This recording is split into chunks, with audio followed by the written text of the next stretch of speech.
নমস্কার। আজকে সবাই পুজোতে কীরকম আনন্দ করছো? আমি একটু সাজলাম।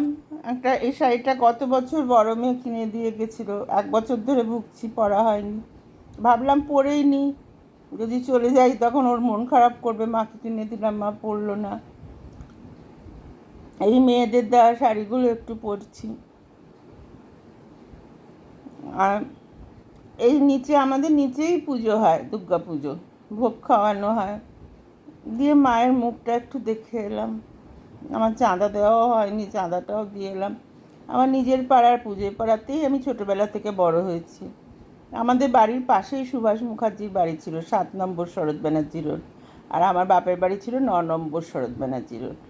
তারপরে অবশ্য বাবা উঠে গিয়ে 81 রাজা বসন্ত রায় রোডে আমরা চলে গেছিলাম। কিন্তু এই পাড়াটায় আমি আসল বড় হয়েছি এই পাড়াটায়। বসন্ত রায় রোডে যাওয়ার পর বেশি দিন আমি বাড়িতে থাকিনি, তো তাড়াতাড়ি বিয়ে হয়ে গেছিলো। কাজে এটাই আমার নিজের পাড়া, এখানে আমাকে সবাই ভীষণ ভালোবাসে। আর পুরনো বন্ধুরাও সব রয়েছে। তাই জন্য ভাবলাম যে একটুখানি যাই, ভাল লাগছে না বাড়িতে, কতদিন বেরোয়নি। প্রায় 1-1.5 বছর হয়ে গেল কোথাও বেরোয়নি, কারোর মুখ দেখিনি। বড় মেয়ে খালি বলে ইনফেকশান লেগে যাবে, ইনফেকশান লেগে যাবে, মা বেরিও না। না বাবা, আমি আর পাচ্ছি না, আমি দম বন্ধ হয়ে যাচ্ছে। এরকমভাবে বেঁচে থাকা যায়? বা মরবো তো মরবো, যা। তা আজকে কিছু শোনাচ্ছি না, এমনি গল্প করছি, কারণ আজকে পুজোর দিনে কেউ কারোর শুনতে ইচ্ছে করবে না, সবাই ব্যস্ত।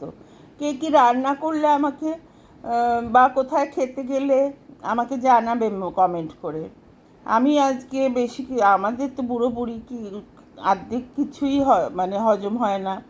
তো সকালবেলা একটুখানি দাদা খেতে চাইলো, তাই থেকে হিন্দুস্তান সুইটস থেকে ডাল পুরি আলুর দম ওকে আনিয়ে দিয়েছিলাম। আমার তো সেই বাঁধা খাবার, দুধ সাবু, ওটাই খাই। ওটা না খেলে আমার একটা ওষুধের মতো, ওটা খেতেই হয়। এই ওটাই দুবেলা আমার জলখাবার হয়ে যায়। ওটা খেলে আর কিছু খাবার দরকার হয় না। আর তার আগে চা বিস্কিট খাই। আর তারপরে তো ওষুধ চলে, প্রচণ্ড ওষুধ, ওষুধের সঙ্গে জল, কাজই পেটটা ভরে যায়। তারপরে একটু ঝোল ভাত, একটু সেদ্ধ থাকে সামনের পাতে, আর সবজি দিয়ে মাছের ঝোল ভাত, এই তো নিত্য খাওয়া। দই, দইটা খাই প্রোবায়োটিক বলে। তা আবার যেদিন পেট খারাপ হয় তখনই খাই। আর যখন বেশি কনস্টিপেশন হয়ে যায় তখন আর খাই না।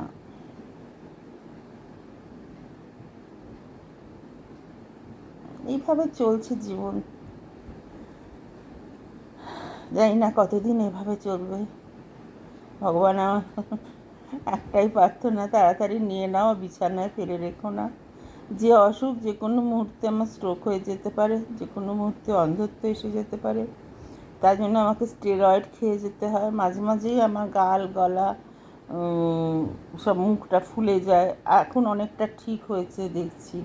আমার মাসি বলল এখন ফোলাটা অনেকটা কমেছে মুখটা। তো কড়া ডোজে স্টেরয়েড খেয়ে যেতে হয়। যাই হোক, এইভাবেই চলছে জীবন। জীবন তো থেমে থাকে না, জীবন তো চলবেই। থমকে দাঁড়িয়ে পড়ে নয়, যাই আসুক চলতে তোমায় হবেই। জীবন তুমি থমকে যেও না, চলতে চলতে পথটা তুমি ঠিকই খুঁজে পাবে, থমকে যেও না। পথের নেশায় পথ পেয়ে যায়, মনকে বোঝাও চলতে যখন হবে থমকে যাব কেন, হেরে যাব না। জীবন তুমি যা দিচ্ছ আমায়, নিচ্ছি মাথায় করে, আমি চলছি সে ভার বয়ে। আমি থমকে যাব না, আমি চলবো বোঝা মাথায় নিয়ে, আপন মনে নদীর তীরে। যেখানে তুমি যাবে নিয়ে সেই পথ দিয়ে চলবো আমি, থমকে যাব না। মুখে মুখে বানালাম কবিতাটা, কেমন লাগলো জানিও। তোমাদের সঙ্গেই গল্প করি, আমার তো আর বললামই তো, আমি তো একা হয়ে গেছি ভীষণ। বন্ধুরা আসে অবশ্য, বন্ধুরা আসে, তবে ওরা তো সবাই কাজ করে, মানে কেউ প্রফেসর, কেউ স্কুলে পড়ায়, সবাই ব্যস্ত, কারোর বুটিক চলে, কাজে আমি আমি এইভাবেই জীবনটাকে ঠিক করে নিয়েছি। আমি যখন কিছু করতে পারিনি তখন নিজেকে নিজেই গড়ে নিয়েছি, একটা সময় না একটা সময় ঠিকই নিজেকে দাঁড় করিয়ে নিলাম। ঠিক আছে, চলি বন্ধু, টাটা।